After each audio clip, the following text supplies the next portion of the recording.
जिन शब्दों के साथ अपनी हाजिरी लगाई है श्रीमती संगीता जी ने, निश्चित रूप से ये बात यहाँ से भिंड तक जरूर पहुंची होगी। यदि इनका प्रयास सफल रहा है तो तालियां बनती है इनके सम्मान में। आइए हम उनकी दर्शन भी कर लें जिनकी बात आपने की। तो उस चित्र का अनावरण के लिए हम आदरणीय पंडित श्री प्रमोद कुमार जैन साहब वो आवाज़ देते हैं और आदरण कमेटी के मानवा श्रीमान चच्चू जी, अध्यक्ष प्रेमचंद जी, अरविंद चाचा जी, आप सभी लोग आ जाएं। 4-5 लोग हैं, है ना, महेश भैया, सभी लोग।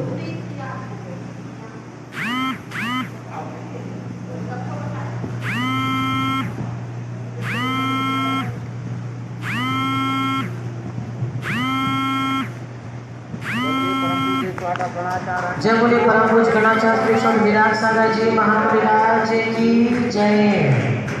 दीप प्रज्वलन के लिए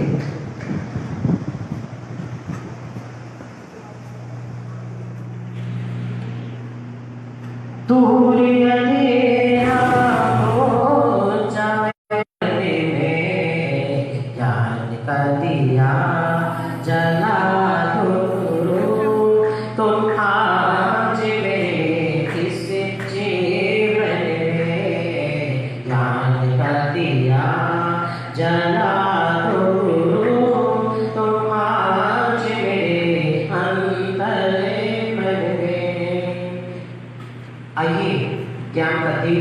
प्रकाश हुआ।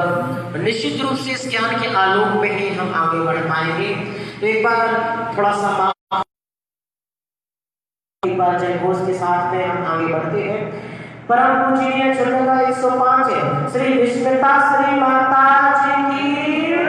परम पूजनीय चुनगा 105 श्री विगम्या श्री माता जी की।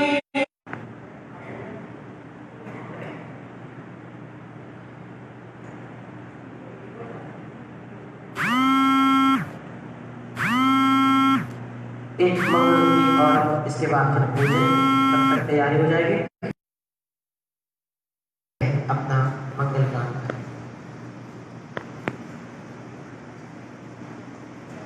बोलिए देवाती देवी खजाना से चंद्रापुर भगवान की। बोलिए शिरोमणि गणाचार्य श्री स्वामी विराट सागर जी महाराज की। बोलिए छिल्लिका श्री 105 विस्मिता श्री माता जी की। छिल्लिका श्री 105 विगम्या श्री माता जी की।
गुरु ध्यान में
को नमन, गुरु को नमन। गुरुदेव कावस साथियों, सिर पर गुरु का हाथियों। गुरुदेव कावस साथियों, सिर पर गुरु का हाथियों। गुरु साथ में तेरे हाथ में, मेघों में समाधि में मरण। गुरु को नमन, गुरु को नमन, गुरु को नमन, गुरु को नमन। गुरु ध्यान में, गुरु गान में, गुरु राय में मेरी है लगन। गुरु को नमन, गुरु को नमन, गुरु को नमन, गुरु को नमन। बोली गणाचार्य श्री षट विराट महाराज की वै भवाय। तुभ्यं नमो दुरितिशाले विनाशिकाय। तुभ्यं नमो गुरुविराज शिवप्रदाय। तुभ्यं नमो गुरुविराज शिवप्रदाय। जय बोलिए अनंत श्री परमेश्वर भगवान की जय। जय बोलिए अनंत, जय बोलिए परम पूर्ण शंकराचार्य गुरुदेवाचार्य श्री विराट सागर जी महाराज की जय। श्री 105 विष्णुपिता श्री माता जी की जय। विष्णुपिता श्री सुमति गम्य श्री माता जी की जय। आज बहुत महान पर्व है गुरु पूर्णिमा। गुरु बहुत महान ही होते हैं और उनका स्थान सर्वोपरि होता है। गुरु की महिमा अपरंपार होती है, उनको अपन शब्दों से नहीं कह सकते हैं। वो तो अपन अपनी हृदय से, अपने मन से ही महसूस कर सकते हैं कि गुरु का अनंत उपकार होते हैं और अपन उनके अनंत उपकारों को भी नहीं चुका सकते। गुरुदेव हर पल अपनी शिष्य का ध्यान भी रखते हैं। अपन क्या कर सकते गुरु के लिए? कुछ नहीं कर सकते। इसलिए गुरु की महिमा अपरंपार हुआ करती है। और गुरु का अर्थ, गुरु शब्द का अर्थ क्या होता है? जिन्होंने अंत कर दिया है तम का, अंधकार का अंत कर दिया है, अज्ञानता को मिटा दिया है, ऐसे गुरुदेव होते हैं। ऐसे गुरु का अर्थ होता है। जैसे रात का अंधेरा कौन मिटाता है? चंद्रमा।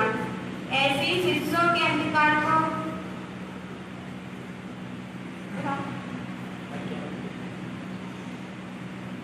जब काली रात हो जाती है तो उसका कौन प्रकाश करते है? उसको चंद्रमा प्रकाश कर, चंद्रमा की जो किरणें हो जाती है ना, वो उसकी रात के अंधेरे को क्या करती है? कम कर देती हैं। ऐसे ही गुरुदेव होते हैं जो शिष्यों के अंधकार को क्या करते हैं? कम कर देते हैं, दूर कर देते हैं। ऐसे गुरुदेव होते हैं। गुरुदेव, और जैसे खूब तेज धूप हुआ करती है तो जमीन क्या हो जाती है? गर्म हो जाती है। ऐसे ही गुरुदेव होते हैं। जैसे बारिश आती तो क्या जाती है? ठंडक हो जाती है जमीन को। ऐसे गुरुदेव का जब आशीर्वाद मिल जाता है, गुरु की शरण मिल जाती है, तो शिष्यों का भी क्या हो जाता है? उनको शांति मिल जाती है, उनको ज्ञान मिल जाता है, उनको भक्ति मिल जाती है। और ऐसे गुरु की शक्ति अपन सबको प्राप्त है। ऐसे पूज्य गुरुदेव हैं।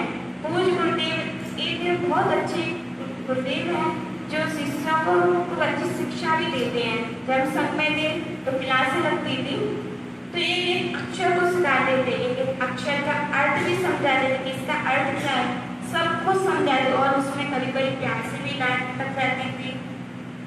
पर डांट कौन सी लगती थी? प्यार की लगती थी। पर वो प्यार डांट भी क्या करती थी? जीवन को सिखाने की एक कला सिखा देती थी। ऐसे पूज्य गुरुदेव हैं। पूज्य गुरुदेव की बहुत सारी महिमा मैं अपने वचनों से क्या कह सकूं।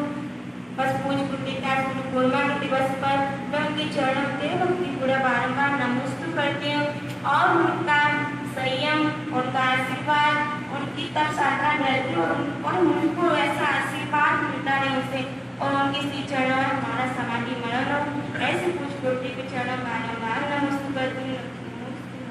मुली प्रश्नाच्या मृत्युवाच्या श्रेष्ठ विराम स्वामीजी महाराज की जय।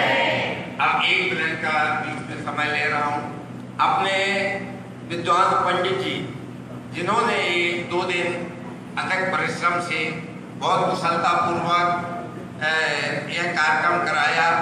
समाज और कमेटी उनका सम्मान करना चाहती है। मैं आदरणीय अपने प्रकाश चंद जी चच्चू भैया से निवेदन कर रहा हूँ कि वो जाएं और इनका सम्मान पंडित जी का सम्मान करें। आदरणीय कल्लू भैया।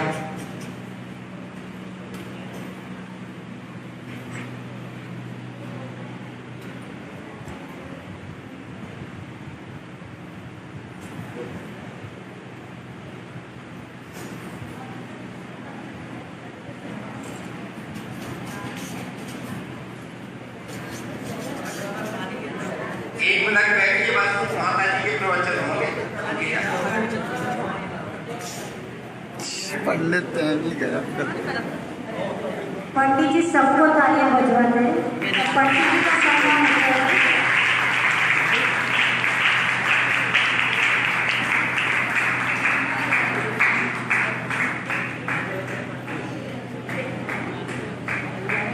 आ रही है तब बड़ा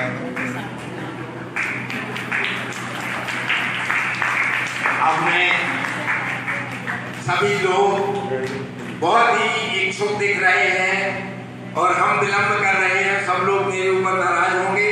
माता जी के चरणों में बारंबार निवेदन करते हुए क्षामी करते हुए माता जी से बार बार निवेदन कर रहा हूँ। माता जी आप हमें गुरु महिमा के बारे में बताएं जिससे हम लोग गुरु महिमा के बारे में ज्ञान प्राप्त करें और अपना गुरु महिमा करके अपना जीवन सफल कर सके। आदर पूजनीय माता श्री इच्छामी इच्छामी इच्छामी। जय गौतम अपने दोनों हाथों को जोड़ लेंगे। येन स्वयं बोधिमयेन लोका आश्वासिता केचन वित्तकार्ये प्रबोधिता केचन मोक्षमार्गे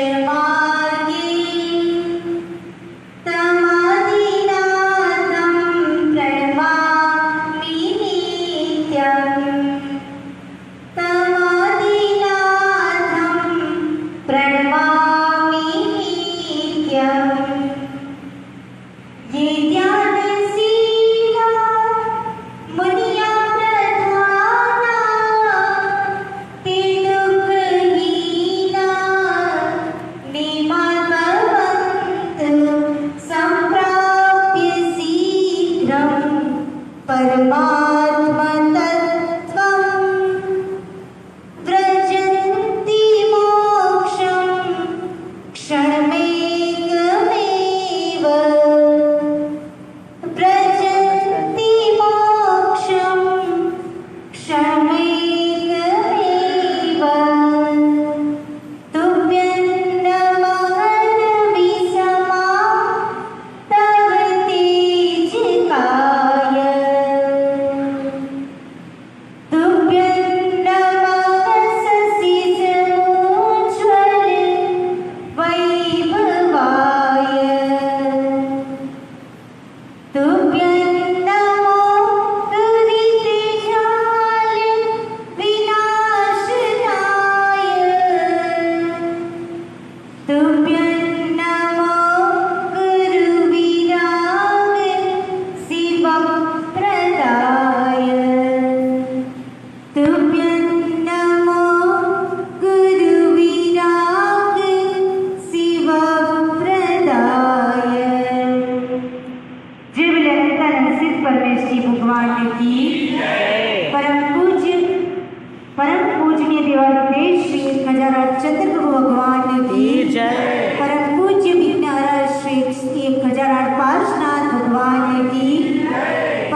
महाराज की, परम पूज्य वात्सल्य रत्नाकर श्री विमल सागर जी महाराज की, परम पूज्य तपस्वी सम्राट श्री सन्मति सागर जी महाराज की, परम पूज्य युग प्रमुख श्रवणाचार्य गणाचार्य गुरुदेव श्री डॉक्टर विराग सागर जी महाराज की, 3,9 करोड़ मुनि महाराज की, राधेश्याम जिवाणी माता की,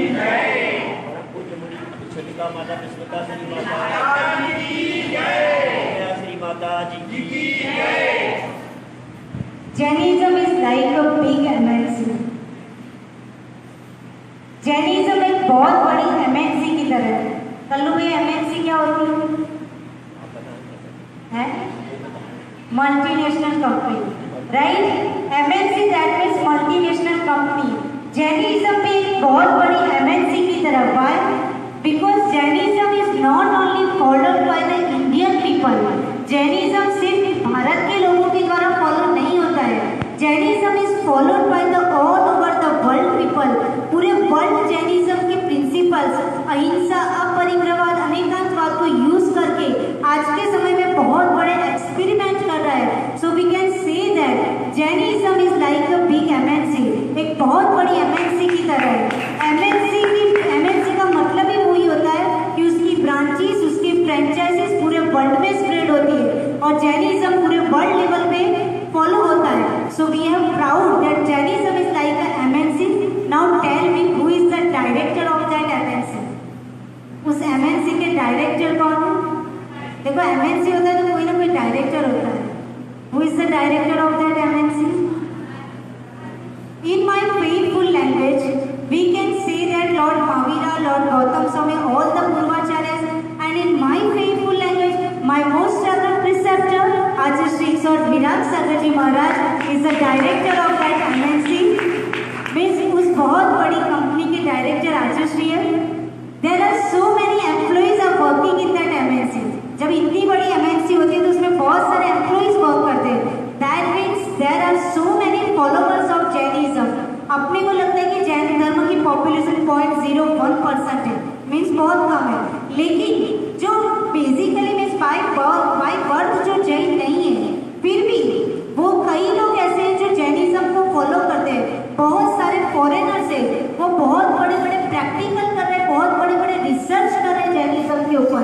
सो वी कैन से दैट कि there are so many followers in the world of Jainism, there are so many employees, that means there are so many followers of Jainism in the world. I am one of the little smallest employee among those so many employees. वो बहुत सारे employees में सबसे छोटा employee कौन है? हम हैं। Because जो छोटा employee होता है उसका knowledge कितना होता है?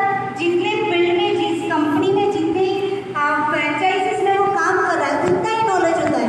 उसको ये नहीं पता होता कि लंदन की फ्रेंचाइजीज में क्या हो रहा है या फिर जापान में क्या हो रहा है, USA में, UK में क्या हो रहा है, right? Same capacity of means अपन बहुत ही छोटे हैं, वो डायरेक्टर को सब कुछ पता है कि पूरी वर्ल्ड में फ्रेंचाइजीज में क्या हो रहा है। But I am one of the smallest little employ among those so many employees. So literally there is no any capacity to speak something about that big director, means about Acharya Shri. There is no any capacity to speak something about all the Purvacharyas, Gautam Swami and all the Purvacharyas, but yes, I am doing job in that MNC. उस MNC में हम क्या कर रहे हैं? Job कर रहे हैं, right? That's why it's my duty to obey and to seek the glory of my director on the pious and powerful occasion called Guru Purnima. हम उस कंपनी में जॉब कर रहे हैं, इसलिए मेरा सौभाग्य है कि आज गुरु पूर्णिमा के दिन पर उस कंपनी के डायरेक्टर की ग्लोरी को गाने का, यानी उनकी महिमा को गाने का मुझे मौका मिला है। आज हम कोई प्रवचन नहीं कर रहे हैं, राइट? आज ऐसा लगता है कि एक चांस मिला है, रोज अपन अपने मन से गा लेते हैं, एक अपन जब बोलते हैं तो बहुत सारे लोगों को इंस्पिरेशन मिलता है, ठीक है? इसलिए आज गुरु महिमा को अपन समझते हैं। एक ज्योतिष विद्या की देवी हो गई, उसका नाम है लंदन की है और उसका नाम है लियोनार्डो दा विंसी। वो ज्योतिष विद्या की देवी है। उसने गुरु के ऊपर बहुत ही अच्छा लॉजिक लिखा है। उसने गुरु का स्पेलिंग आप लिखो तो क्या हो जाएगा, GURU। अब उसका हिंदी ट्रांसलेट करो, जी को हिंदी में लिखोगे तो कैसे लिखोगे, जी। यू का मतलब होता है यू का मतलब होता है आप। अपन यू का मतलब करेंगे आप, फिर आर आता है, आर का मतलब होता है, और लास्ट में फिर से यू आएगा। यू का मतलब क्या होता है, आप। अब फिर से वो सारे वर्ड्स को कंबाइन करो, इस साइड लिखिए GURU और इस साइड लिखिए आप जी मीन्स अपन बोलते ना कैसे वो जी, वो वाला जी, फिर उसके बाद यू दैट मीन्स आप। आर का मतलब होता है इंग्लिश के ARE, उसको ट्रांसलेट करेंगे तो हे हो जाएगा, और लास्ट में यू दैट मीन्स अगेन आप। दैट मीन्स क्या हो गया पूरा, जी आप हो। उसका मतलब क्या किया उसने कि गुरु शब्द का अर्थ उन्होंने ये किया कि जी आप हो, मीन्स आप हो, दैट मीन्स आप किसी से भी कंपेयर नहीं करने योग्य हो, मीन्स आप अनकंपेरेबल हो, अनअल्टीमेट हो। ऐसा बहुत सारे मुनियों ने, ऋषि मुनियों ने, बहुत सारे संप्रदाय में अलग अलग गुरु की महिमा गाई गई है, राइट। सबसे बड़ी बात एक बात बोलूं कि गुरु के वहां एक कमांडर की तरह होता है। गुरु किस तरह होते हैं, एक कमांडर की तरह। जैसे एक शहर पर मिलिट्री का जो HOD होता है कि नहीं, वो HOD ने बोला कि रात के 2 बजे आपको यहाँ पे जाना है, शहर पे जाना है, तो वो कभी भी इफ बट वाई कुछ भी नहीं करता, उसने बोला यस, ठीक है। गुरु एक कमांडर की तरह होता है और अपन सारे डिवोटी फौजी की तरह होते हैं। तो जब कमांडर का ऑर्डर आता है तो फौजी वहां पे कोई भी अपना दिमाग नहीं लगाता है, इफ वाई बट कुछ भी नहीं, वो यस करके उसको फॉलो करने के लिए तैयार हो जाते हैं। तो guru is like a commander and we all are like a soldiers. एक सैनिक की तरह अपने को अपने डिवोटेड रहना चाहिए। जैसे सैनिक कुछ भी नहीं सोचता है कि हम जाएंगे, कितनी ठंडी लगेगी, कितने डिग्री माइनस में टेम्परेचर है ना, वहाँ खाना मिलेगा कि नहीं मिलेगा, वहाँ जिंदा वापस आएंगे कि नहीं, वो पता भी नहीं है कि वापस भी आएंगे कि नहीं, फिर भी वो कुछ भी नहीं सोचती। भक्ति के, देशभक्ति के कारण वहाँ पे चला जाता है। तो अपने में भी वो जैन धर्म के प्रति, देश शास्त्र गुरु के प्रति वो सोल्जर से भी ज्यादा डिवोशन होना चाहिए कि वहाँ हम कुछ भी नहीं करते, ना इफ ना बट ना बाय, जो बोला हम डिवोटी है तो हम उसको फॉलो करते हैं। तो guru is like a commander, we all are devotees like a soldier. अपन सब लोग एक इंस्ट्रूमेंट की तरह है। जैसे मंदिर के जो ट्रस्टी होते हैं, राइट, तो मंदिर के ट्रस्टी होते हैं, वो सारा सब कुछ मैनेज कर रहे हैं, जितनी भी इनकम हो रही है मंदिर को कैसे मेंटेन करना है, कहाँ कितने पैसे खर्च करना है, सब कुछ वो कर रहे हैं। लेकिन उसके बाद भी उनको एक बात पता है। कौन सी बात पता है, कौन सी बात पता है, मेरा नहीं है ना। सब कुछ उनके हाथ में होने के बाद भी उनको अंदर से एक बात पे 100% विश्वास है कि आज मंदिर में जितनी भी प्रॉपर्टी है वो सब कुछ मैं एक सेवक की तरह क्या कर रहा हूँ, उसको मेंटेन कर रहा हूँ, लेकिन ये कुछ भी मेरा नहीं है, राइट। वैसे ही अपने में क्या होना चाहिए कि आज मैं जो कुछ भी हुई वो किसके कारण हूँ, अपने गुरु के कारण हूँ। गुरु ने जो बोला तो हमको उसमें इंस्ट्रूमेंट बन के रहना है। कि इंस्ट्रूमेंट होता है, जैसे सपोज माइक का इंस्ट्रूमेंट है, अपन ने स्विच ऑन की तो अपने आप वो चालू हो जाएगा। वो कभी आर्ग्यूमेंट करता है कि अच्छा मुझे अभी क्यों चालू करा, अभी तो मुझे चालू ही नहीं होने था। तो अपन सबको एक इंस्ट्रूमेंट का रोल प्ले करना है कि गुरु ने जो बोला हमने फॉलो किया, राइट। इतनी अपने में ये नहीं लाना है कि आज हमको ज्ञान आ गया, आज हमको अच्छा नॉलेज है, इवन उनसे भी अच्छा नॉलेज हो गया, हो सकता है कभी कभी बहुत अच्छा ज्ञान का क्षयोक्षम है तो वो भी हो जाता है। लेकिन उसके बाद भी हमको याद करना है कि हम क्या है, एक सिर्फ इंस्ट्रूमेंट है, और इंस्ट्रूमेंट को चलाने वाले कौन है, वो है। तो हमको याद रखना है कि जो हमको ऊपर से ऑर्डर मिला है उसको हमको फॉलो करना है। यही होती है श्रद्धा भक्ति समर्पण। सिर्फ अपन पूजा कर लेते हैं बाहर से, है ना, तो महाराज आ गए तो बिल्कुल आगे पीछे उनके घूम लेते, अकेले वो नहीं है। कई लोग बिल्कुल नहीं आ पाते, बिल्कुल नहीं बोल पाते कि उनको माइक में आके उनको विनयाचली बोलने की कैपेसिटी नहीं, लेकिन वहां बैठ के भी यदि वो भावना पा रहा है तो उसको समर्पण है।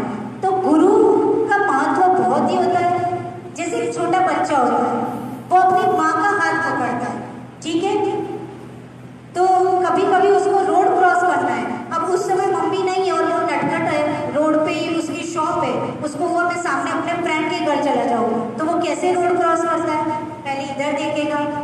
देखता है, फिर देख रहा है कि व्हीकल आ रहा है तो थोड़ा पीछे आ जाएगा, फिर व्हीकल चला गया, अब फिर आगे बढ़ेगा, फिर कोई व्हीकल आएगा, अरे आ गया, फिर गया वापस आया, फिर इस साइड देखेगा, फिर वापस आया। यानी कितने घबराते घबराते मुश्किल से रोड क्रॉस करता है, और वो सिर्फ उसकी माँ देख लेगी, उसकी मम्मी वहाँ आएगी और उसका हाथ पकड़ लेगी, तो वो क्या करेगा? अब उसके लिए रोड क्रॉस करना कैसी बात है, बहुत इजी हो गया। वो माँ की उंगली पकड़ के वो ऐसे रोड क्रॉस करेगा जैसे गेम खेल रहा है, नाचता कूदता होगा, वो क्या कर लेगा? रोड क्रॉस कर लेगा, क्योंकि उसको अब चिंता नहीं है। अभी तक वो क्या कर रहा था? इधर देखता था, उधर देखता था, आगे जाता था, पीछे आता था, है ना, वो उसको डर था। अब उसके मन में कोई डर नहीं है, बिल्कुल बिंदास है कि मेरी फिंगर अब किसके हाथ में है? माँ के हाथ में। अब मैं आराम से रोड क्रॉस कर लूंगा। जो अब तक उसके लिए प्रॉब्लम थी वो अब क्या हो गई? गेम हो गई। प्रॉब्लम भी उसके लिए क्या हो गई? गेम हो गई। वैसे ही गुरु अपने लिए, जहाँ जिसके ऊपर, सर के ऊपर गुरु का हाथ होता है या गुरु की उंगली पकड़ के जो चलता है, उसके लिए प्रॉब्लम भी क्या होने लगती है? गेम लगने लगती है। यानी प्रॉब्लम भी उसके लिए खेल बन जाता है, उसको प्रॉब्लम भी प्रॉब्लम नहीं लगती है। राइट? यही सबसे बड़ा सपोर्ट होता है, यही सबसे बड़ा सहारा होता है कि प्रॉब्लम भी प्रॉब्लम नहीं लगे। ऐसे आशीर्वाद हमारे पर रहे, ऐसी अनुकंपा, उनका वरद हस्त हमारे पर रहे कि कितनी भी बड़ी प्रॉब्लम हो, लेकिन हमको विश्वास है कि गुरु हमारे बैठे, हम सेफ है। राइट? जैसे बच्चे को विश्वास है कि मेरी फिंगर माँ के हाथ में है, राइट, वैसे हमको विश्वास है कि गुरु हमारे हैं तो हम सेफली, कितने भी बड़े, इतने, वो तो उसने तो सिर्फ रोड क्रॉस किया था, हम तो इस संसार रूपी समुद्र को भी क्रॉस करके एक दिन मोक्ष तक पहुंच जाएंगे। इतना बड़ा हमको विश्वास है ना? रोड ही क्रॉस नहीं करना है, हमको उनकी उंगली पकड़ के संसार रूपी समुद्र को क्रॉस करना है। तो इतनी अच्छी अपन समर्पण भाव हमारे में होने चाहिए। एक अपन ट्रस्टी की तरह, एक अपन इंस्ट्रूमेंट की तरह, एक सोल्जर की तरह, एक बच्चे की तरह बन के हमेशा अपन रहेंगे तो उनका आशीर्वाद हमेशा अपने पर हमेशा रहेगा। अब मेन बात है कि जैनिज्म में गुरु पूर्णिमा का क्या इम्पोर्टेंस है। ये तो मैंने सिंपल अलग अलग एग्जाम्पल से गुरु का इम्पोर्टेंस बताया। अब गुरु पूर्णिमा क्यों सेलिब्रेट होती है पता है ग्रेसी? वाई सेलिब्रेट गुरु पूर्णिमा इन जैनिज्म? है ना, वही बात है। गुरु पूर्णिमा स्कूल में सेलिब्रेट होता है, बहुत बढ़िया, टीचर्स को अपन कोई गिफ्ट करके आ जाते हैं कि हमारे टीचर है। अपन स्कूल में ऐसे ही करते हैं ना कि टीचर आज गुरु पूर्णिमा, अपन अगले दिन नेक्स्ट डे अपन गिफ्ट कराए, सर लो पेन, सर लो डायरी, और अपन ने सोच लिया गुरु पूर्णिमा हो गई। पर गुरु पूर्णिमा की जैनिज्म में बहुत स्पेशल इंपोर्टेंस है। हर एक संप्रदाय का अपना अपना इंपोर्टेंस है। जैनिज्म में उसका कनेक्शन लॉर्ड महावीरा और गौतम स्वामी, जो उनके डिसाइपल, चीफ डिसाइपल थे। चीफ डिसाइपल का मतलब गणधर, राइट? गणधर को इंग्लिश में क्या बोलते हैं? Chief disciple. अपन बहुत सारे इंग्लिश वर्ड सीख लेते हैं, पूरी पढ़ाई कर लेते हैं, लेकिन कोई बोले गणधर का इंग्लिश बता दो तो नहीं पता, क्योंकि वो किसी ने नहीं सिखाया। तो गणधर को बोलते हैं चीफ डिसाइपल। तो महावीर भगवान और गणधर का, यानी गौतम स्वामी गणधर का कनेक्शन कैसे हुआ वो यहाँ पे पूरा, उसके कारण अपना गुरु पूर्णिमा सेलिब्रेट करते हैं। वैशाख शुक्ला दशमी के दिन महावीर भगवान को क्या हुआ था? क्या हुआ था? केवल ज्ञान प्राप्त हुआ था। और उसके बाद पूरा वैशाख फिनिश हो गया, जेठ फिनिश हो गया, आषाढ़ फिनिश हो गया। फिर भी क्या हुई? केवल ज्ञान होने के बाद भगवान का मौन खुल जाता है। नियम है कि जब तक केवल ज्ञान नहीं होता है तब तक वो क्या रहते हैं? मौन साधना करते हैं। केवल ज्ञान हो जाता है जब ultimate super knowledge, powerful knowledge हो जाता है, उसके बाद कोई नॉलेज बचता ही नहीं है। उसके बाद वो अपना मौन खोलते हैं, उसके बाद उनकी दिव्य ध्वनि करती है। लेकिन एक ऐसा इंसिडेंट हो गया कि 65 डेज हो गए। कितने दिन हो गए ग्रेसी? 65 डेज हो गए, तब तक क्या हो गया? भगवान की दिव्य ध्वनि नहीं की। अब बताओ 65 डेज तक दिव्य ध्वनि ना की तो भक्तों की क्या हालत हो जाए, है ना? यानी यहाँ एक दिन प्रवचन ना हो प्रेमचंद अंकल तो दूसरे दिन यहाँ पे 50% लोग आएंगे कि भाई कल प्रवचन नहीं हुआ था, अब नहीं जा रहे। तीसरे दिन प्रवचन ना हो तो यहाँ पे 25, और चौथे दिन तो यहाँ पे खाली हो जाए, कोई ना मिले। पर वहां पे महावीर भगवान की 65 डेज तक दिव्य ध्वनि नहीं गिरी। एक दिन में कितनी बार दिव्य ध्वनि गिरती है?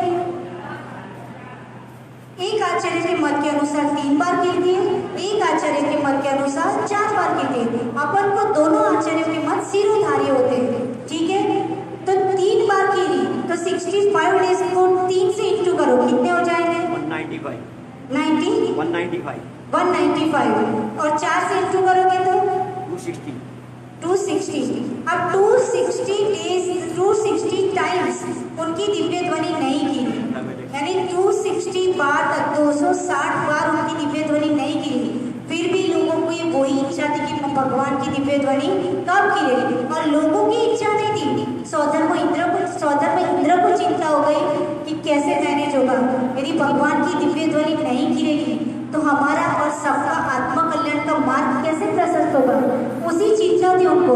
अब उन्होंने अपना अवधि ज्ञान लगाया, है ना, और उन्होंने अवधि ज्ञान लगाया और उससे सोचा कि क्यों दिव्य ध्वनि नहीं गिरी है, क्या ऐसी बात है, क्यों भगवान अपना मौत नहीं बोल रहे हैं। तो उनको पता चला कि ऐसा कोई स्पेशल जो बहुत ही पावरफुल हो, बहुत जिसकी मेमोरी शार्प हो, स्कॉलर व्यक्ति उस सभा में उपस्थित नहीं है कि जो जितना बोल रहे हैं वो सामने वाला उतना झेल पाए, समझ पाए। ऐसा कोई स्कॉलर नहीं है, इसलिए भगवान की दिव्य ध्वनि नहीं गिर रही है। अब ऐसा स्कॉलर कहाँ से लाए, तो उन्होंने फिर अवधि ज्ञान लगाया। तो ऐसे स्कॉलर कौन थे बताओ? इतने साल से अपन सुन रहे हैं, कौन थे ऐसे स्कॉलर? इंद्रभूति, ठीक है। इंद्रभूति, वायुभूति और अग्निभूति, ये 3 क्या थे? ब्रदर्स थे। और उन तीनों के गोत्र का नाम था गौतम गोत्र। उनका गोत्र जो था वो गौतम था, इसलिए क्या बोलते अपन? गौतम स्वामी। यानी इंद्रभूति गौतम, वायुभूति गौतम, अग्निभूति गौतम, उनका गोत्र था। अब उन्होंने सोचा कि इनको ही ले जाना पड़ेगा, जब ये सभा में उपस्थित होंगे तो महावीर भगवान बोलेंगे। लेकिन वो कट्टर था और ब्राह्मण था, वो जैनियों के सामने आने वाला नहीं था। वो अपने आप को क्या दुनिया का सबसे अच्छा स्कॉलर समझते था कि उससे ज्यादा नॉलेज पूरे वर्ल्ड में किसी को नहीं है। अब ऐसे इगोस्टिक व्यक्ति को कैसे सभा में लाया जाए? भाई सरल व्यक्ति है तो उसको निवेदन करके लाया जा सकता है। अब ऐसे कट्टर, और वो भी संप्रदाय का इश्यू, और उसमें भी इगोस्टिक, तो कैसे लाया जाए? तो उन्होंने दिमाग लगाया, ऐसा दिमाग लगाया कि उन्होंने एक व्रत का रूप ले लिया। बुजुर्ग दादाजी बन गए, और दादाजी बन के एक लकड़ी ले ली, और लकड़ी लेने के बाद क्या करने लगे? वो चलने लगे, और उनके आश्रम के बाहर जाके वो जोर जोर से चिल्लाने लगे, इंद्रभूति इंद्रभूति, कहाँ हो इंद्रभूति, ऐसे जोर जोर से चिल्लाने लगे। तो उनके जो शिष्य थे, हरे के जो 3 भाई थे, तीनों ही स्कॉलर थे, और हरे के कितने? 500 शिष्य थे। टोटल कितने हो गए? 1500 शिष्य। अब सबको बड़ा खराब लगा कि कैसा दादा है, बिल्कुल बुद्धि नहीं है, हमारे इतने बड़े विद्वान गुरु, और उनको ऐसे नाम दे के पुकारा है, ना परम बोल रहा है, ना पूजनीय बोल रहा है, ना माननीय, ना आदरणीय, कुछ नहीं, और ऐसे एकदम बिल्कुल इनकी इंसल्ट कर रहा है। तो सब शिष्य उनके पास आ गए, अरे क्या हुआ दादाजी, हमारे गुरु का नाम तो सही से बोलो। तो बोले, अरे बेटा गलती हो गई, हम बुजुर्ग हो गए, हम भूल गए हैं, सब नाटक कर रहे थे इंद्र, है ना। तो बोले ठीक है। बोले क्या काम है? तो बोले हमें कोई, हमारे गुरु है, उन्होंने हमें कोई क्वेश्चन पूछे, हम सब जगह पूछ के आ गए, लेकिन उसका आंसर कोई नहीं दे पाता। हमको किसी ने आपका एड्रेस दिया आपके गुरु का कि इनसे जाके पूछिए, ये बहुत स्कॉलर्स है, तो हमें उस क्वेश्चन के आंसर चाहिए, इसलिए हम आपके गुरु के पास आए हैं। तो बोले ठीक है, हम पूछ के आते हैं, रुकिए। ऐसे ही सीधी परमिशन नहीं दी जाती, आ जाता चलो। नहीं, उनके गुरु के पास गए, और उन्होंने बोला कोई व्रत आया है और वो आपसे कुछ पूछना चाहता है, उसका आंसर उनको कहीं नहीं मिल रहा है। तो उन्होंने बोला ठीक है। उनको लगा अच्छी बात है, मैं तो स्कॉलर हूँ, मैं तो आंसर दे दूंगा। तो वो पूछने के लिए अंदर आए। अब सारे स्टूडेंट्स इकट्ठे हो गए, सारे 1500 देख रहे, वो दादा बिल्कुल एकदम लड़खड़ाते हुए, एक पैर उधर जा रहा है, एक पैर उधर जा रहा है, कहीं लाठी जा रही है, और वहाँ इंद्रभूति के पास पहुंच गए। तो इंद्रभूति देखने लगा कि इतने बुजुर्ग अवस्था में भी इनको क्वेश्चन, बुजुर्ग अवस्था में कौन पढ़ता है, कौन लिखता है, कौन इतना सोचता है, इनको इतनी बुजुर्ग अवस्था में क्वेश्चन है। तो उन्होंने बोला अच्छा आपको क्या काम था? तो बोले मेरे गुरु ने क्वेश्चन पूछा और उसका आंसर हम सब जगह पूछे, हमको नहीं मिलता है, आप सबसे स्कॉलर हो, आप ही उसका आंसर बता दीजिए। तो उसने बोला ठीक है पूछो, हम बता देते हैं। तो उन्होंने कौन सा क्वेश्चन पूछा था? उन्होंने बोला हमारे गुरु एक पाठ सीखा है। त्रैकाल्यम द्रव्य षटकम नववत्सहितं जीव षटकाय लेश्या पंचान्ये चास्तिकाया व्रत समिति गति ज्ञान चारित्र भेदा इत्येतन्मोक्ष मूलम त्रिभुवनमयते प्रोक्तमर्हद्भिरीसे यस्तन्तादि सप्रत्ये स भवति स्पृश्यति च मतिमान यसवै शुद्ध दृष्टि। ये क्वेश्चन पूछा है तो वो तो सोचते रहेंगे कि आज तक मैंने इतने पढ़ लिया लेकिन ऐसा क्वेश्चन कभी नहीं देखा। उन्होंने बोला त्रैकाल्य, 3 काल होते वो पता है, पास्ट फ्यूचर प्रेजेंट, पर ये द्रव्य षटकम आज तक मैंने रीड नहीं किया। उन्होंने अपने शिष्यों को इशारा करे, ढूंढो द्रव्य षटकम क्या होते, 6 द्रव्य कौन से होते वो आप ढूंढिए। तो उन्होंने पूरे 6 द्रव्य के लिए उन्होंने उनके शिष्यों ने जितने भी उनकी बुक्स थी वेद पुराण सब ढूंढ दिया, पर उनको 6 द्रव्यों का डिस्क्रिप्शन कहीं पे भी मिला नहीं। अब इंद्रभूति को चिंता हुई कि अभी तो क्वेश्चन स्टार्ट हुआ है, त्रैकाल्य द्रव्य षटकम, मैं तो दूसरे क्वेश्चन में स्टॉप हो गया, मैं कैसे आंसर दूंगा, आता ही नहीं है। अब आंसर नहीं दूंगा तो मेरे 1500 शिष्य क्या सोचेंगे कि मेरे गुरु को दो, इतने बुजुर्ग दादा का क्वेश्चन नहीं आ रहा है। तो उन्होंने एक दिमाग लगाया, बोले दादाजी आपको मैं आंसर दूंगा, आपको कुछ समझ में नहीं आएगा। ईगो होता है ना, ईगो बीच में आता है, वो ये बोलने से रोक रहा है कि मुझे नहीं आता है ना। ईगो ये नहीं बोलने दे रहा है कि मुझे नहीं आता है, I don't know the answer of this question. लेकिन उन्होंने क्या बोल दिया, ईगो की पुष्टि करने के लिए मायावी दिमाग लगाया है ना, और उन्होंने क्या बोला कि तुम्हें कुछ नहीं समझ में आएगा, इसका आंसर मैं तुम्हारे गुरु को समझाऊंगा अथवा तुम्हारे गुरु को बताऊंगा। वो तो उनको मन में ये भी था कि इनके गुरु ऐसे कौन है जिन्होंने इतना बड़ा क्वेश्चन पूछ लिया जो मेरे को नहीं आता। डेफिनेटली कोई ना कोई बड़ा व्यक्ति होना चाहिए, मेरे से भी कोई स्कॉलर है, लेकिन अब ईगो के कारण बोले कैसे। उन्होंने पूछ लिया, अच्छा तुम्हारे गुरु का नाम क्या है, तो बोले तीर्थंकर भगवान महावीर स्वामी। तीर्थंकर भगवान महावीर स्वामी, ठीक है चलो मैं उनको इसका आंसर बताऊंगा, उनसे ही डिस्कशन करूंगा। तो वो चलने लगे। अभी तक तो वो वृद्ध दादा कैसे चलते थे, एक पैर उधर जाए दूसरा पैर उधर जाए, लाठी कहीं इधर जाए कहीं उधर जाए, धीरे धीरे चल रहे थे। अब वो दादाजी तो खुश हो गए कि मैं सीख रही था, वो तो देव था, उसने सोचा हम चाहते ही हुई थे कि आप हमारे गुरु के पास आओ, यानी महावीर भगवान की सभा में आओ, तभी तो दिव्य ध्वनि गिरेगी। ये तो तुम्हारा आइडिया तुम्हारे पर हावी हो गया है। जैसे लादेन को भूखर बनाने वाला कौन था, अमेरिका ने लादेन को ट्रेनिंग दी थी, एक आतंकवादी ट्रेनिंग, वो तो साइंटिस्ट था, उसको आतंकवादी बनाने वाला अमेरिका था। और एक दिन कोई किस पे भारी पड़ गया, अमेरिका पे, उसने वर्ल्ड ट्रेड सेंटर ब्रेक कर दिया।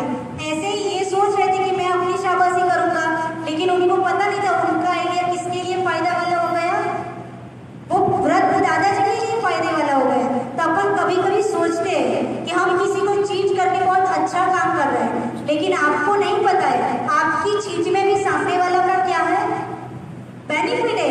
आप किसी को नुकसान पहुंचने का सोच रहे हो, लेकिन आपको नहीं पता है कि सामने वाले का पुण्य प्रबल है, तो आप भले उसको नुकसान पहुंचाने का सोच रहे हो, लेकिन उसमें भी उसका बहुत बड़ा फायदा हो जाता है।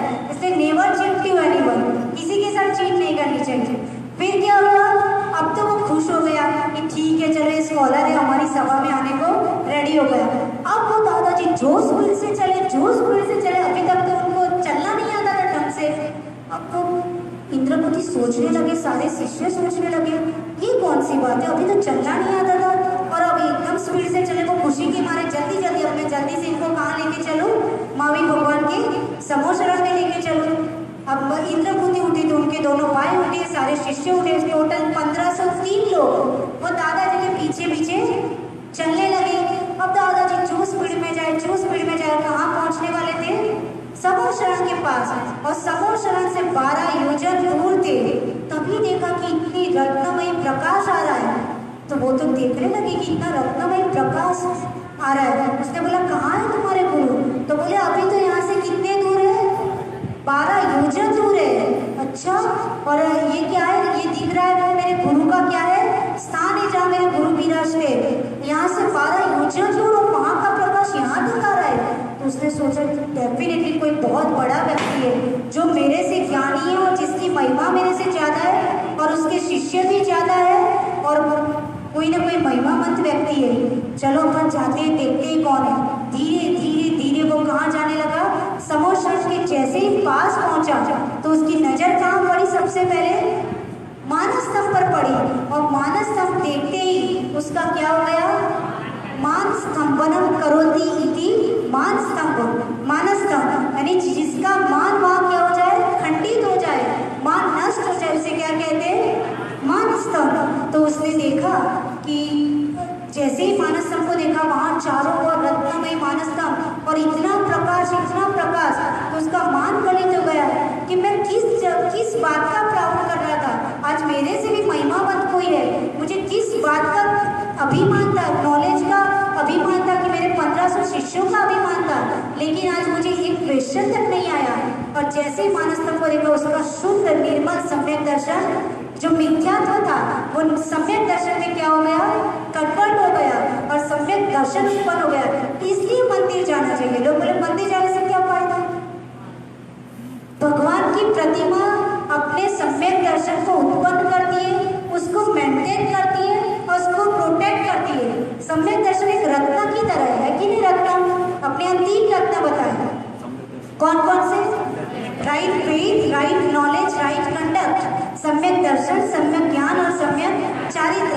घर में थोड़ी सी सोने की चीज होती है उसको अपन कितना प्रोटेक्ट करते हैं, अब अपन तीनों रत्नों को कितना प्रोटेक्ट कर रहे हैं।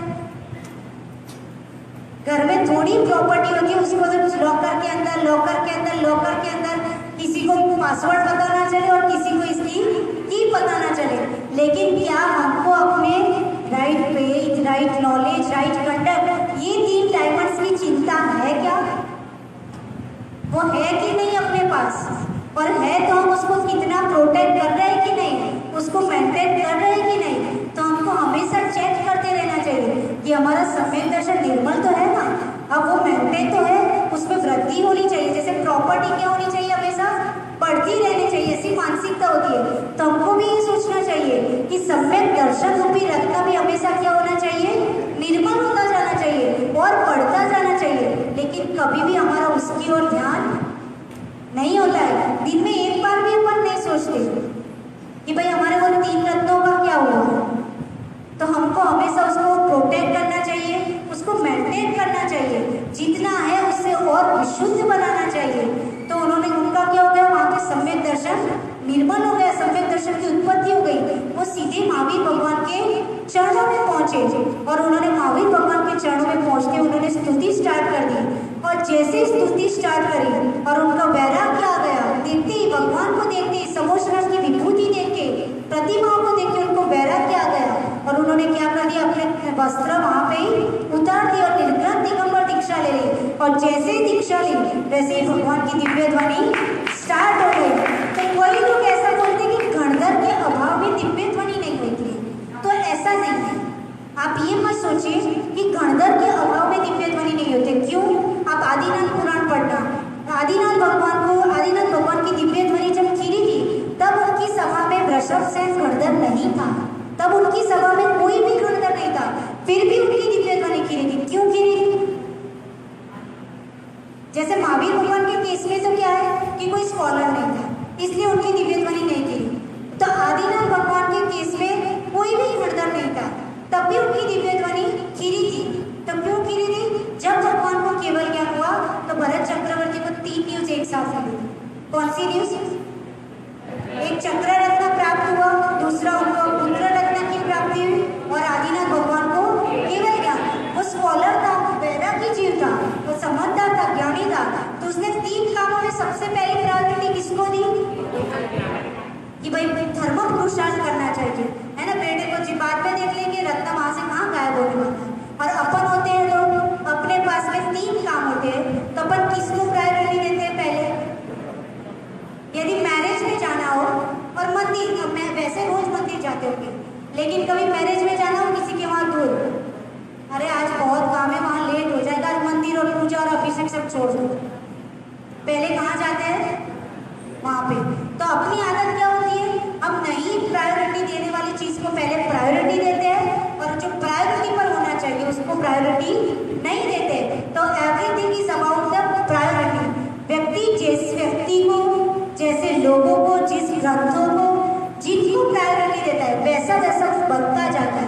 तो चक्रवर्ती ने किसको प्रायोरिटी दी कि भगवान का केवल ज्ञान हुआ है, हम उनके लिए नमस्कार करने जाते हैं। तो वो जैसे ही गया भरत चक्रवर्ती, और उस जैसे ही वहां पे गया और आदिनाथ भगवान की दिव्य ध्वनि स्टार्ट हो गई, यानी उनकी दिव्य देशना स्टार्ट हो गई। भरत ने कोई क्वेश्चन पहले नहीं पूछा था, लेकिन कहावत है कि पुण्यशाली जीव के पहुंचते हैं अनायास किसी के निवेदन के बिना ही भगवान की दिव्य ध्वनि स्टार्ट हो जाती है। वो महापुण्यशाली जीव था, है ना। उसकी श्रद्धा समर्पण भी देखो, है ना, कि ना चक्र देखने गया ना पुत्र को देखने गया और भगवान के चरणों में पहुंचा। तो कोई भी गणधर नहीं था, लेकिन पुण्यशाली जीव के प्रताप से भगवान की दिव्य ध्वनि अपने आप खिलने लगी। तो ऐसा नहीं है कि गणधर हो तो ही दिव्य ध्वनि होगी, पुण्यशाली जीव के पहुंचने पर भी दिव्य ध्वनि होती है। तो ये कनेक्शन हुआ कि महावीर भगवान के चरणों में रखे उन्होंने दीक्षा ली, और उसके बाद उन्होंने बहुत सारे क्वेश्चन भी पूछे। ठीक है, अपन कैसे क्वेश्चन पूछते हैं? जैसे महाराज के पास गए तो लोग ये सोचते हैं कि हम थोड़े 4-5 ऐसे टिपिकल क्वेश्चन सोच के जाए कि जिसके आंसर ये महाराज को ना आते हो अथवा उलझाने वाले, और फिर महाराज को ना आए तो हम अपना स्कॉलरनेस दिखाएंगे, अपनी विद्वत्ता दिखाएंगे। देखो महाराज, उस ग्रंथ में, उस गाथा में, उस नंबर पे ये लिखा है, आपको नहीं पता है, आप पढ़ लेना। उससे क्या दिखेगा? 4 लोगों के बीच में हम स्कॉलर है। कई लोगों की मेंटालिटी ऐसी होती है, ठीक, लेकिन वो गौतम गणधर जो इतना स्कॉलर था, शुभम भैया, उसको गौतम गणधर ने कौन सा क्वेश्चन पूछा था? गौतम गणधर ने महावीर स्वामी को कौन सा क्वेश्चन पूछा सबसे पहले? फर्स्ट क्वेश्चन क्या था लाडो देवी?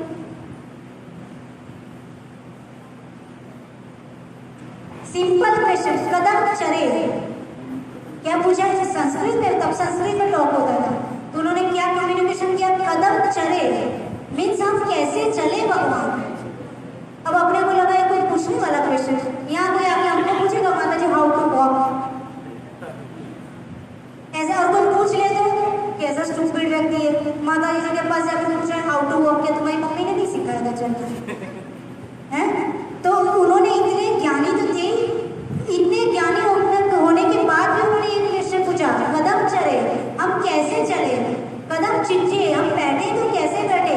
How to walk, how to seat, what to eat, when to eat, है ना। ऐसे simple question, how to speak, what to speak, ऐसे सिंपल क्वेश्चन उन्होंने स्टार्टिंग में पूछे। और महावीर भगवान ने भी ये नहीं सोचा, एक तो 65 दिन तक मैंने उपवास करे, दिव्य ध्वनि नहीं खिलाई, और ये स्कॉलर आया ऐसे स्टूपिड क्वेश्चन पूछ रहा है। उन्होंने ऐसा नहीं सोचा कि पूछने लायक क्वेश्चन है, वो भी मेरे जैसे केवल ज्ञानी को नहीं। उन्होंने ऐसे नॉर्मल दिखने वाले क्वेश्चन के भी उन्होंने कितने अच्छे से आंसर दिए। कदम चले, उसका आंसर क्या दिया?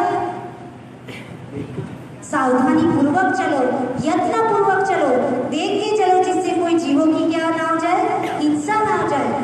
तो ये अपने को लगता है कि ये तो सब आर्ट ऑफ लिविंग की बात है, ये तो हर एक कोई भी सेंटर्स में चले जाओ आजकल, how to speak, how to communication skill powerful बनानी है, हाउ टू वॉक, है ना, हाउ टू गिव लेक्चर्स, ये तो पूरी दुनिया सिखा देती है, लेकिन एक मेन इंपॉर्टेंट बात कोई नहीं सिखाता। कौन सी बात? आज तक कल्लू भैया ने अपने बच्चों को नहीं सिखाई होगी। कल्लू भैया ने क्या, किसी पेरेंट्स ने अपने बच्चों को नहीं सिखाई होगी, कोई टीचर ने अपने स्टूडेंट्स को नहीं सिखाया होगा जो जैनिज्म सिखाती है। कौन सी बात? ये तो सब सिखाते, how to speak, how to walk, how to, ये सब कुछ सिखाते। आर्ट ऑफ द लिविंग पूरी दुनिया सिखा रही है आज के समय में, है ना। कितने सारे कोर्सेज चल रहे हैं, लोग जैनिज्म को छोड़ के उनके सेमिनार अटेंड करने जाते हैं। भैया यहाँ ही पढ़ लो, पढ़ना नहीं है तो बताओ कौन सी ऐसी चीज है जो आज तक किसी ने नहीं सीखा, जो अपने भक्ति तीर्थंकरों ने और अपने भगवान, अपने गुरुओं ने सीखा? कोई गैस कर सकता है? कल्लू को हाउ टू थिंक, कैसे सोचना है, ये आज तक किसी पेरेंट्स ने बच्चों को ट्रेनिंग दी कि बेटा तुमको ये सोचना है? किसी ने सिखाया कभी भी बच्चों को? हाँ, ये सिखाया तुम्हें मैथ्स पढ़ना है, तुम्हें साइंस पढ़ना है, तुम्हें इंग्लिश पढ़ना है, कोई तुमको ये जवाब दे तो तुम्हें ये 4 सुना के आना है, ये जरूर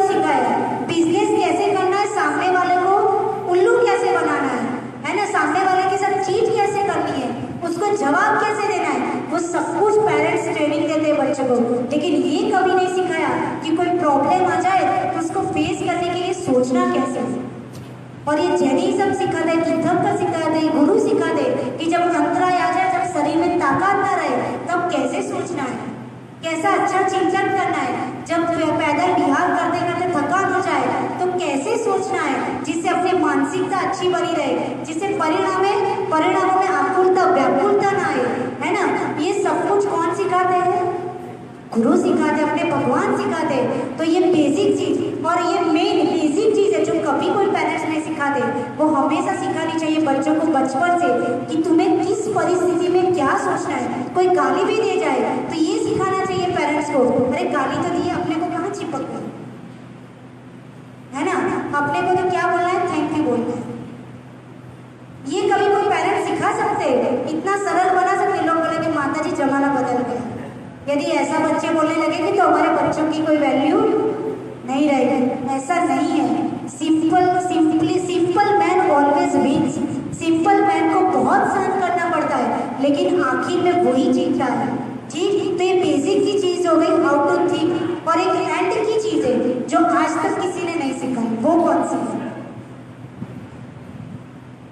ना किसी धर्म ने सिखाई है जैनिज्म को छोड़ के, ना किसी पेरेंट्स ने सिखाया, ना कोई सेंटर सिखाता। कौन सी चीज?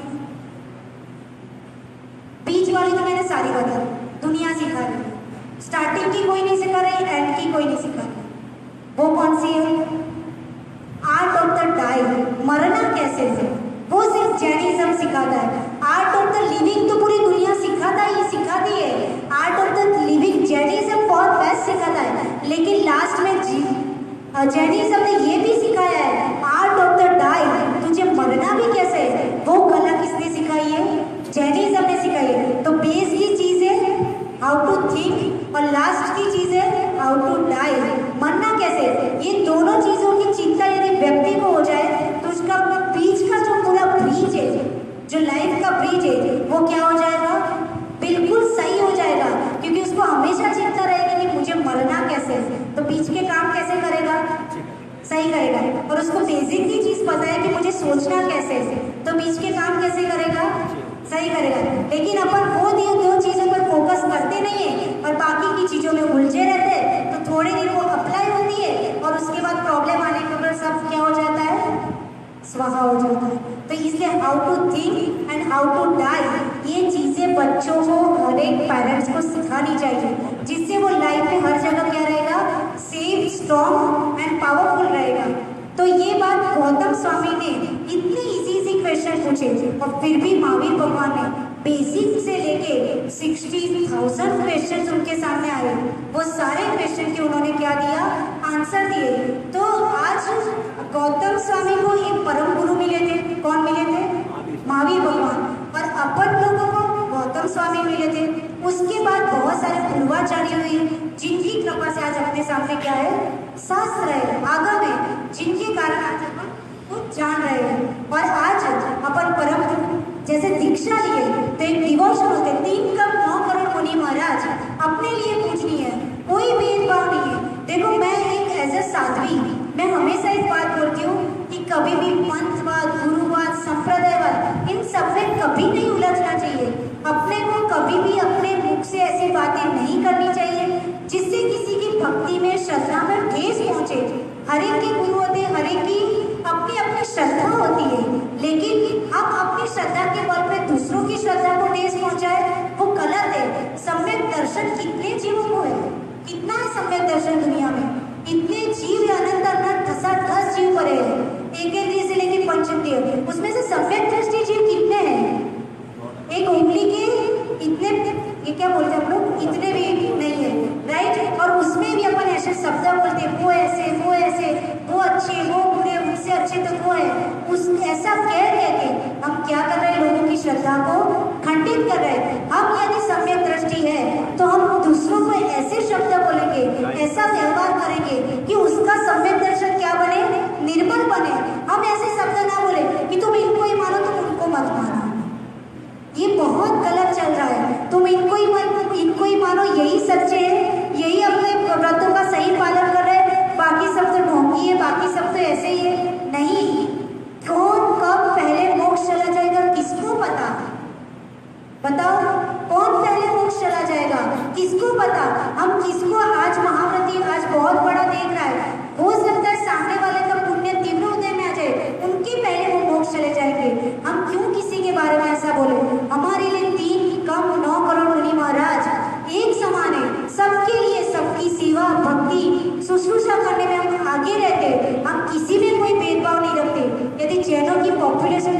0.01% है। उसमें भी यदि हम इन सब में बढ़ जाएंगे, पंथवाद, संतवाद, है ना, इन सब में बढ़ेंगे तो बताओ क्या होगा जैनिज्म का।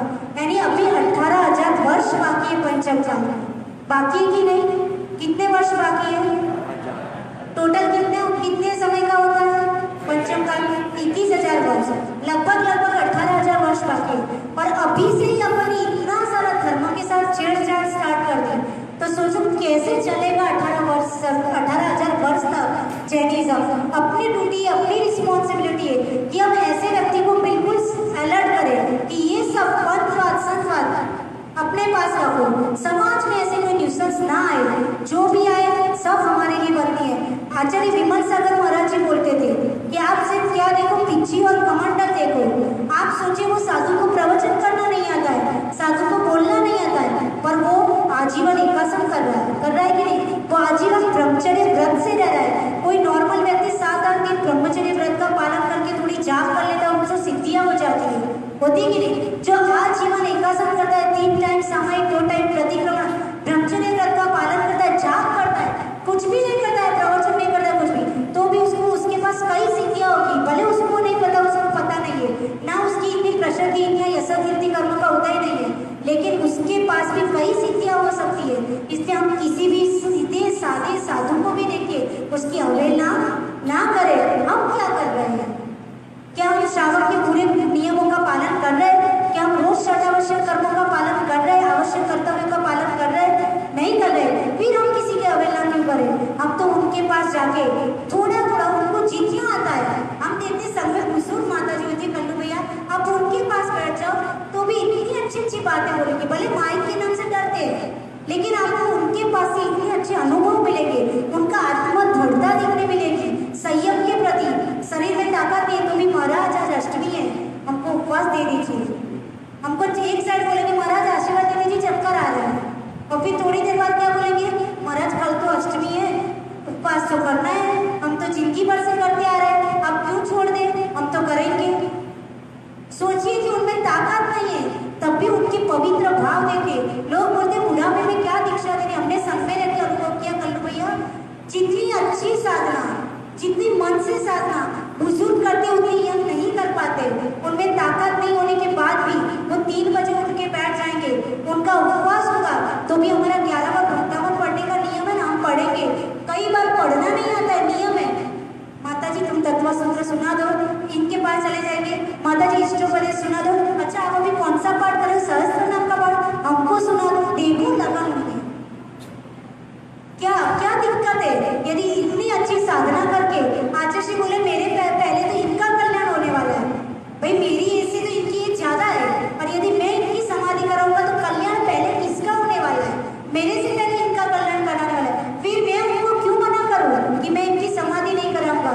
मेरा क्या चाहते यदि उनके पवित्र भाव है, जिनकी तो बेचारे उनकी ऐसी गृहस्थी में चली गई, अब उनका लास्ट समय में भाव जगाए, हिम्मत बना रहे, कितना बड़ा साहस मोह छोड़ के आ रहे, तो यंग लोगों से अच्छे तो कौन है भाई। हम लोगों को क्या था, एक पढ़ना लिखना, उसके अलावा कोई विकल्प ही नहीं था है, और उसके बाद कितना अटैचमेंट रहता है, कोई फ्रेंड्स और पेरेंट्स और फैमिली मेंबर, उनको छोड़ना इजी है।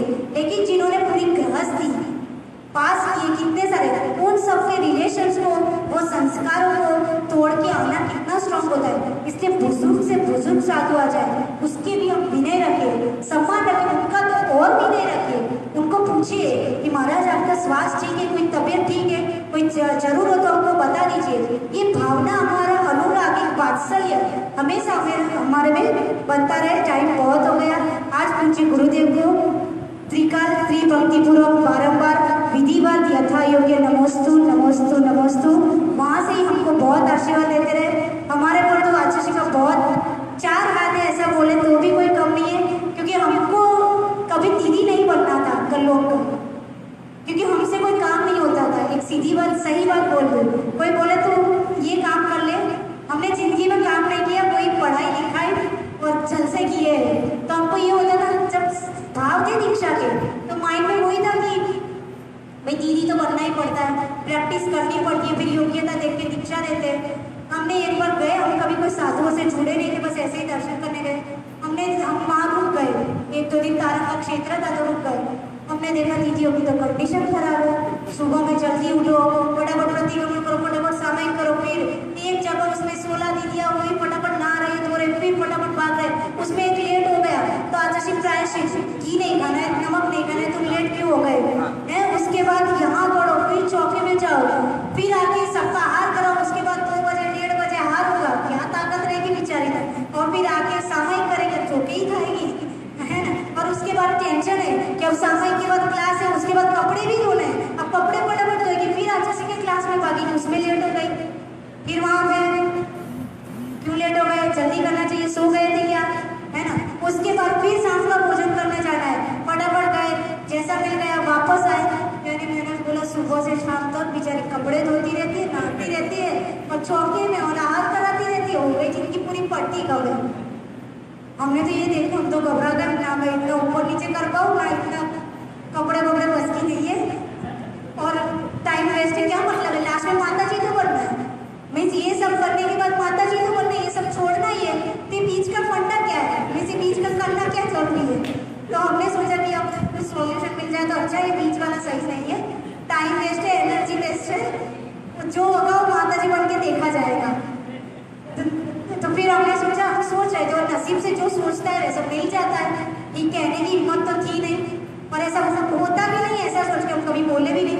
अभी एक दिन बड़ी माता जी ने हमको भैया चल रहे थे, हम बैठे थे वहाँ पे, तो उन्होंने इशारे से पूछ लिया क्या तुम्हें दीक्षा लेनी है, तो उनको पहले से पता था, मैंने निवेदन किया था, मैंने बोला क्या माता जी बात तो है, लेकिन पहली बार पढ़ाई पूरी करूँगी, उसके बाद दीक्षा लूँगी। तो बोले ठीक है। फिर मुझे उस दिन पता चला था कि दीक्षा लेने वाली दीदियों की मीटिंग, यानी 4-5 महीने के बाद दीक्षा थी उदयपुर में। तो मैंने बोला हाँ आज दीदी लोगों की मीटिंग तो थी आचार्य के पास, तो बोले हाँ, बोले हंसते हंसते माता जी ने बोला कि तुमको लेनी है, मैंने बोला माता जी लेनी तो है, तो बोले दीदी नहीं बनोगी, उन्होंने ऐसे इशारे से बोला कि ये दीदी नहीं बनोगी।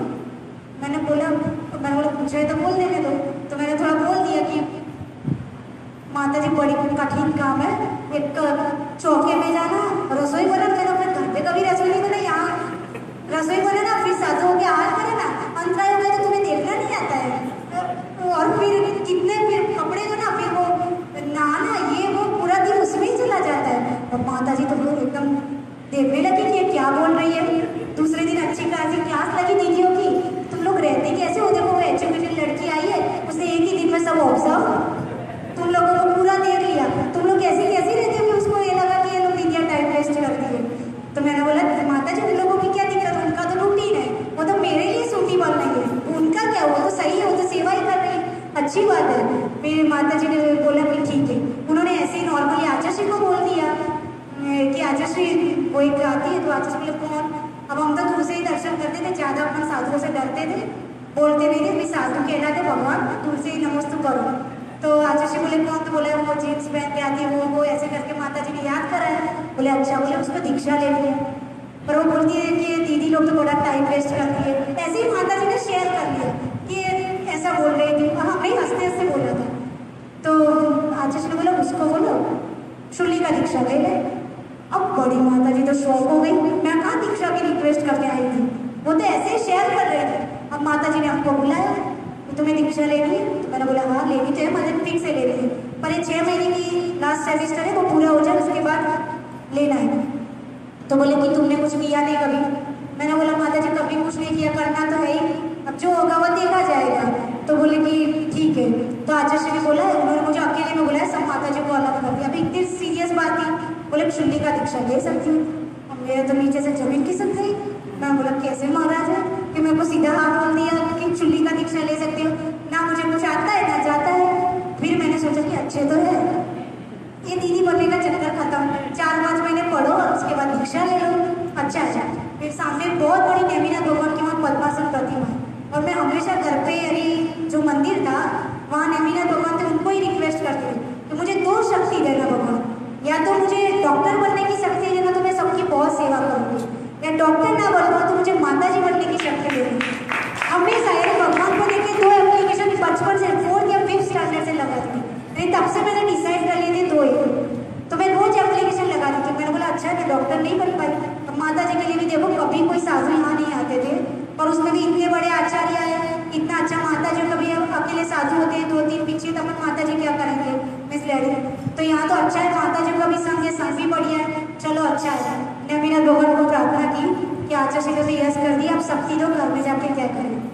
लोग मेरे को पागल समझे कि क्या दीक्षा की बातें करती है, कुछ आता जाता है नहीं।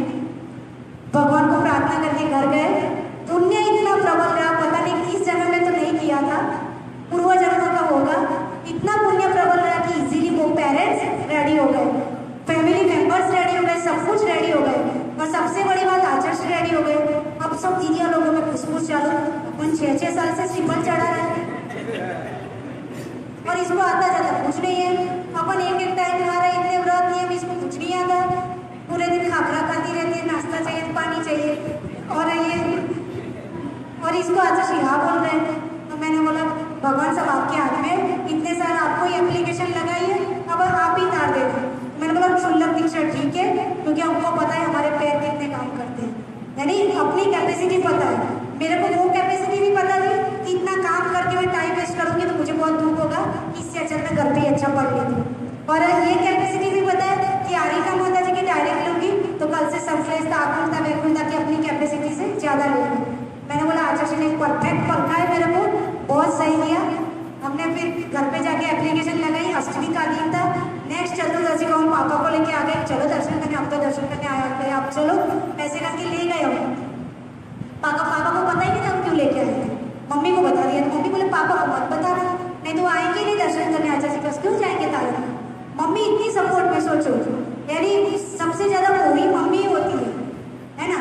पर वो ये सोच रही थी, हमेशा ये बात बोलती कि तुम्हें जो करना है वो करो। उनको ये विश्वास था कि हमेशा अच्छा डिसीजन लेती है, तो उन्होंने बोला तुम अच्छे मार्ग पे तो जा रहे हो, वैसे ही शादी कराएंगे तो कहीं और भेज देंगे, उससे अच्छा तुम अच्छा काम करोगे तो अच्छी ही तो बात है, कोई बात नहीं, हमें थोड़ा दिन रोना आएगा फिर सब नॉर्मल हो जाएगा। तो उन्होंने बोला ठीक है, मोह था और उन्होंने यस बोल दिया। पापा को ले गए, पापा को पता ही नहीं, आचार्य के पास गए, हमने उनके सामने ही बात बोली, वो तो देखते रहे क्या बोल रहे हैं, शुक्लिका दीक्षा का आज तो कोई बात नहीं ना, ब्रह्मचर्य व्रत की बात ना कोई बात, ये क्या बोलिए, उनके सामने वो विनय वाली बात क्या बोलते।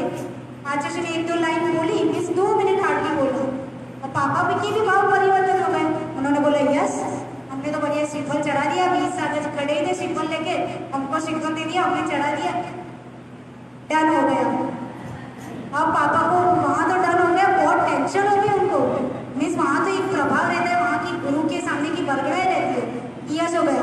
अब बाद में जाके डिनर करना था, फिर शाम का आपके मुझे अनुभव है ना, वो करना था। अब उनके अंदर जाए ही नहीं, और हम तो बढ़िया 2-4 रोटी और अच्छे से खा ली, प्याज का हो गया, अब उनके तो कुछ जाए नहीं। उसके बाद वहाँ तारंगा में गार्डन में बैठे थे, तो बोले उन्होंने एक क्वेश्चन पूछा, who will be the next Virat Sagar.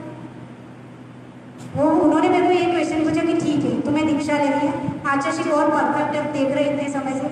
Mostly ऐसा होता है कि जब तक संघ का हेड होता है तब तक संघ बहुत व्यवस्थित चलता है, लेकिन आफ्टर उनकी समाधि है वो प्रैक्टिकली सोच रहे थे, उसके बाद संघ बहुत बिखर जाता है। तो बोले who will be the next Virat Sagar. मैं बोला तुम क्वेश्चन पूछे who will be the next Virat Sagar. तो फिर मैंने बोला ये बताओ, यदि कोई शादी करती है लड़की तो ये बोलती है, ये पूछा जाता है उसके कि who will be your next husband. उसको ये पूछा जाता है कि सपोज ये इसकी डेथ हो गई तो उसको ये बोला जाता है कि who will be the next husband, नहीं बोला जाता है, उसकी शादी कर दी जाती है। तो हमसे क्यों पूछा जाता है कि who will be the next Virat Sagar. मैंने बोला जो भाग्य में होगा वो होगा। तो उन्होंने लगा ये तो बहुत एकदम लॉजिकली आंसर दे दिया। बोला ठीक है, यानी उनको सेटिस्फेक्शन हो गया कि शी इज स्ट्रॉन्ग।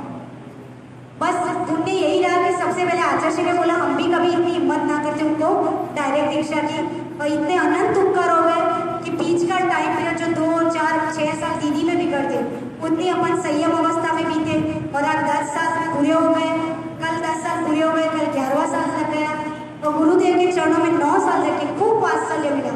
हमको इतनी प्रॉब्लम आती थी लेकिन उनके आशीर्वाद से प्रॉब्लम नहीं लगी।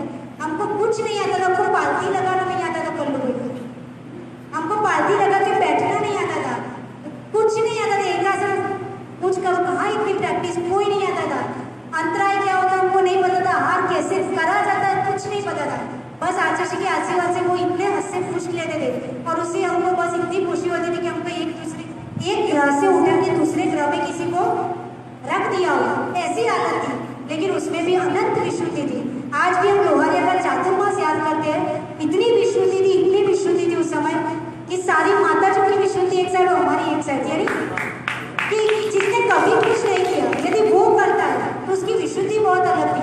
हमको एक कायोत्सव करने में भी इतनी खुशी होती थी अंदर से कि घर में होते तो कहाँ कायोत्सव करते, और यहाँ तो 1 नंबर से लघु शंकर जाके आए तो भी कायोत्सव करना होता है। कितना मेरा पुण्य चल गया है, इतनी छोटी छोटी बातों में भी अंदर से खुशी होती है, और जो आंतरिक खुशी होती है वही कर्मों की निशा करती है। हम उस विशुद्धि को जो दीक्षा के समय विशुद्धि थे उसको रोज याद करते हैं, जिससे कोई भी तकलीफ स्वास्थ्य को लेकर कोई भी आ जाए तो भी कि हम कितने स्ट्रॉन्ग बन के दीक्षा ली थी।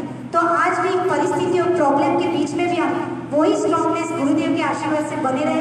आचार्य जी का हम पे जबरदस्त उपकार है कि जैसी भावना थी वैसी सफल हुई, और आगे भी वो सफल साहस आशीर्वाद बनाए रखे।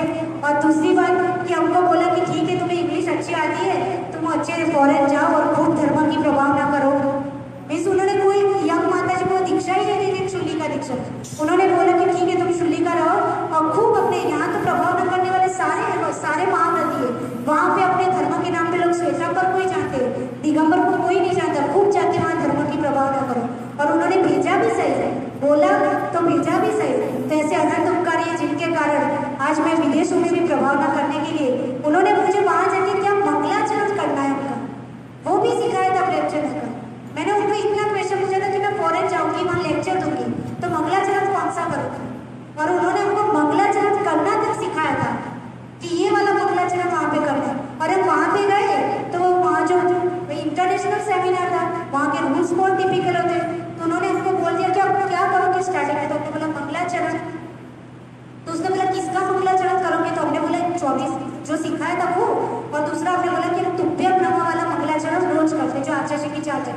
तो उसने बोला यहाँ कोई गुरु के ऊपर मंगलाचरण नहीं किया जाए, ये इंटरनेशनल सेमिनार है। इंटरनेशनल सेमिनार के रूल्स होते हैं कि इंटरनेशनल लेवल पे जो तीर्थंकर है भगवान है उसका नाम तो आप ले सकते हो, लेकिन पर्टिकुलर कोई संप्रदाय के गुरु विशेष का नाम आप वहाँ पे नहीं ले सकते हो। तो मैंने बोला मुझे स्पीच नहीं देनी है।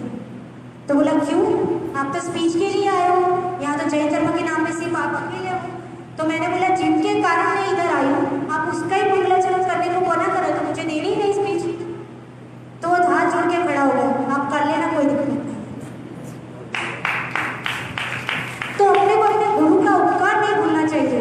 मैंने वही 4 लाइन बोली थी, हमने कभी प्रवचन के लिए अंकल कभी प्रिपरेशन नहीं की, और आचार्य जी हमेशा प्रवचन कराते थे, हम सिर्फ 4 लाइन बोलते थे तुभ्यम नमः।